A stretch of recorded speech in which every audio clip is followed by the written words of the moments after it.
किती त्रास करून घेणार रे स्वतःला? उगाच मनाला दुसऱ्याने बोललेल्या गोष्टी प्रचंड लावून घेत असतोस आणि मग नकळत त्याच विचारात अडकून पडतोस.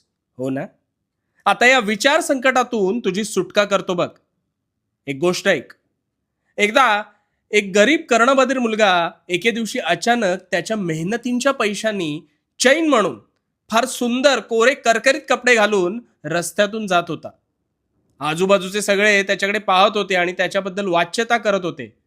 त्या मुलाला वाटले आपण कदाचित छान दिसतोय म्हणून लोक वाहवा करत आहेत, आणि म्हणून तो मात्र चेहऱ्यावर स्मितहास्य ठेवून त्याच भ्रमात पुढे चालला होता.